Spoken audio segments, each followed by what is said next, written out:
Hi mga ka-Chefboy, I'm back for another food trip adventure. Pasensya na at hindi ako nakapag-vlog nung nakaraan dahil medyo busy. At shoutout pala sa mga kapatid sa MCGI. Happy SPBB. So kagahapon ay day 1 at ngayon ay day 2. Nawa ay pagpalain tayo ng Panginoon. So bago yon ay magluluto tayo ng Pinoy favorite na naman. Kasi ito ay version ko, mas mura at siguradong masarap. Ano yon? Gagawa tayo ngayon ng palabok, Pinoy favorite. Let's go!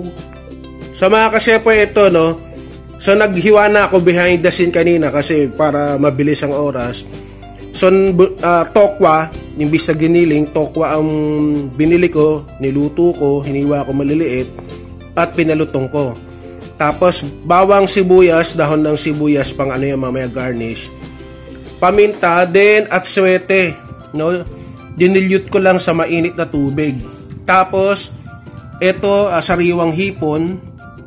Ito naman tinipaprix at ito yung slur cornstarch at saka all-purpose flour, then chicharon. Bale mga ka-Chefboy, yung balat ng hipon, dinikdik, pinasuyo ko sa kasambahay namin, pinadikdik ko, kinuha yung katas, tapos rin pala yung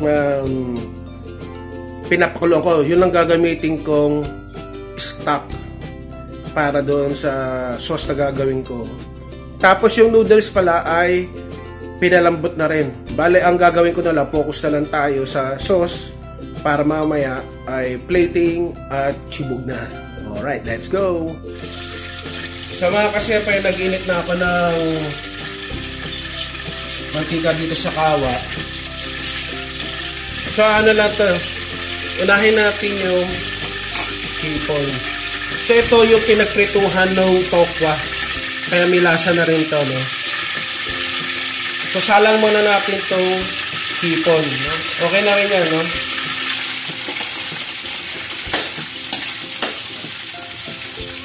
Madali na maluto ang hipon, Wait lang, kasama pang balat. Sorry. Takas natin yung apoy.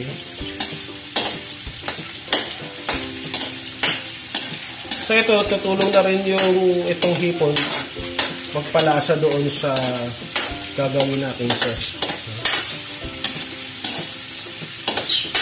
Mamaya ito yung i-garnish natin, So, lutoy lang natin maigi. Nilagyan natin ng paminta ating ting-ting. So, ito ang version ko. So, maraming klaseng pwedeng version. Pero ito yung take ko sa palabok.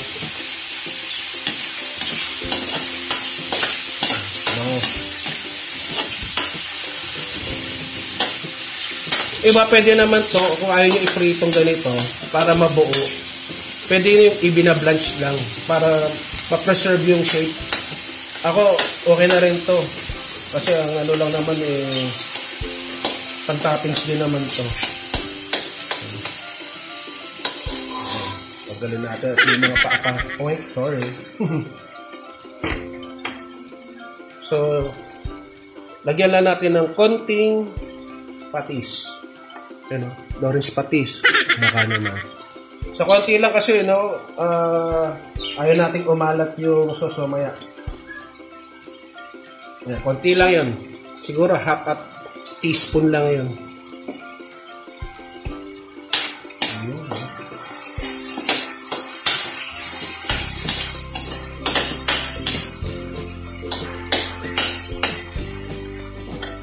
So, hinaan natin. Okay na to.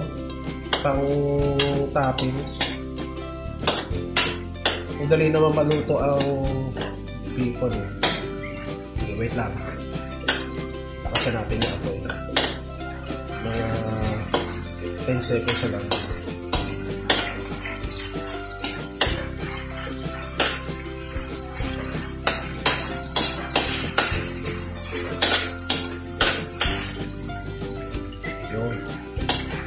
Check aside natin to, guys. Tanggalin lang natin yung Binalatan na to pero baka masama kasi yung mga paa pa. So, mahirap naman makain yung paa ng hipon.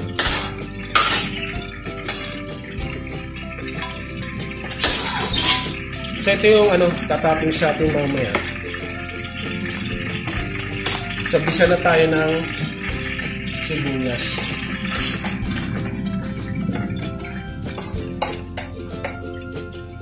At bawang.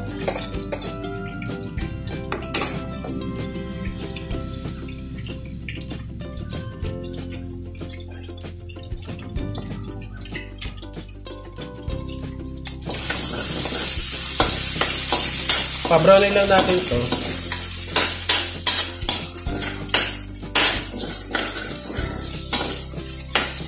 Hindi naman yung brown. Translucent pala. Pangat pag masunog ang papait.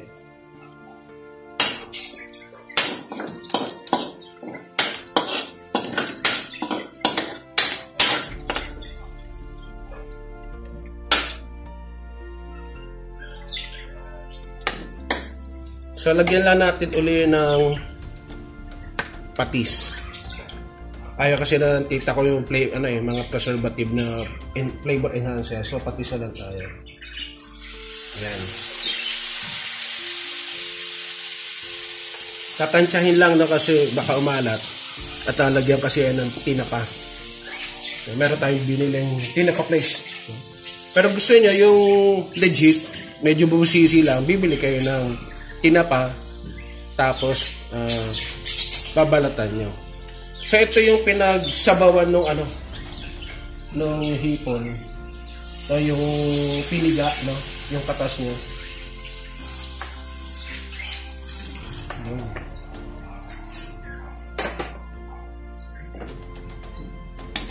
Pakuluin lang natin ito. Tapos ping ulit. Mahilig talaga ako sa may paminta. Ang bango. Bakit tayo ng ibang paminta? Ubusig isa. Sakto lang.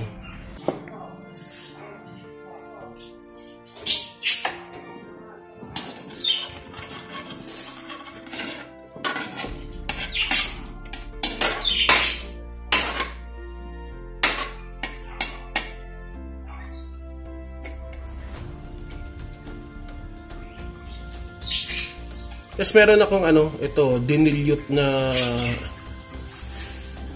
atsuete, pampakulay. So gradual lagyan natin. Ito yung nagbibigay ng kulay para palabok.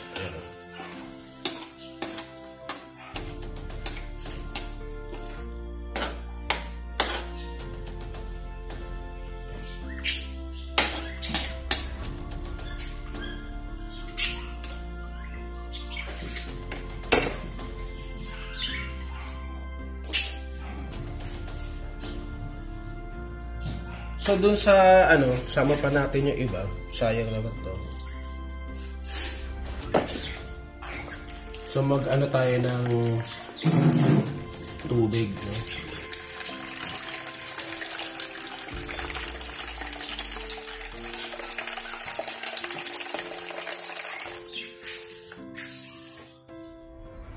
Konti lang.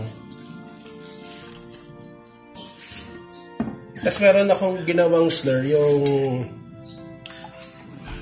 cornstarch at saka all-purpose flour. Nilagyan ko din to ng shrimp cubes para mas malasa. So, lagyan na natin.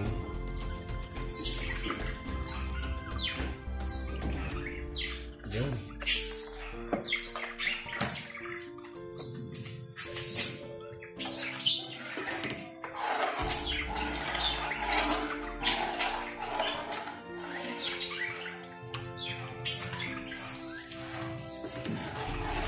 So, haluin lang. Mahinang apoy lang,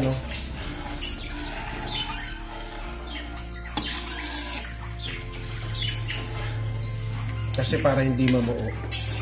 Babantayan.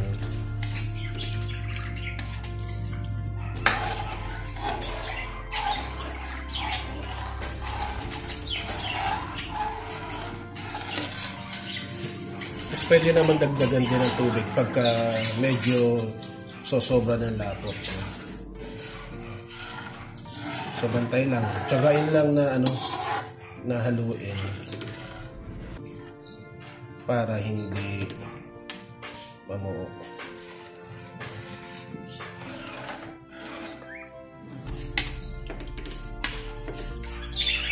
So balikan ko kayo mga kasyepoy at medyo matagal-tagal to. Wait lang. So guys, luto na So ito na yung palabok. Oh yeah. Papakita ko sa inyo. Bago ko lagyan ng topping. So ito guys lalagyan natin yung ibang mga toppings dito. At saka yung pinirito kong tokwa. At saka yung chicharon. Wait lang. So ayun na kasyepoy, kakain na tayo.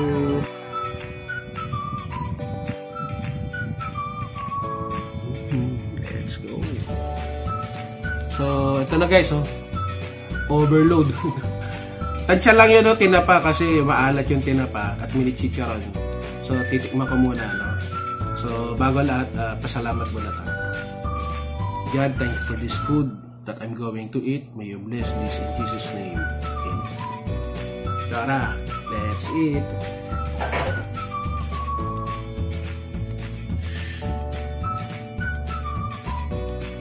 Tanggalin natin yung buto. Mayroon pa tayo yung buto.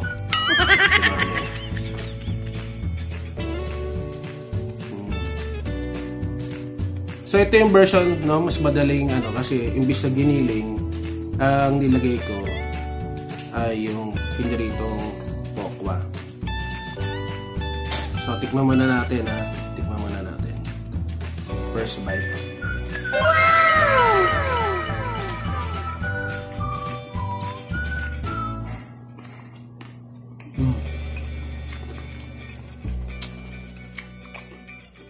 Sarap. Sakto nga lang. Kasi yung ginawa kong sauce matabang. Kasi ang magpapaalat yung chicharon at saka yung tinapa. So kung may pagkain kayo, sabay kayo Sana all.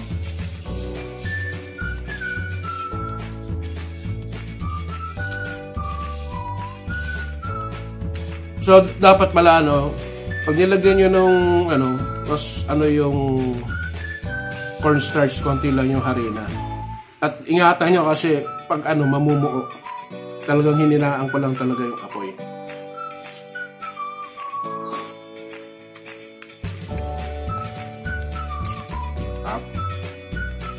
Parang Jollibee.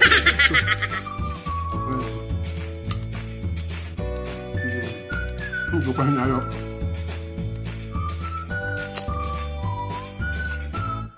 Okay naman.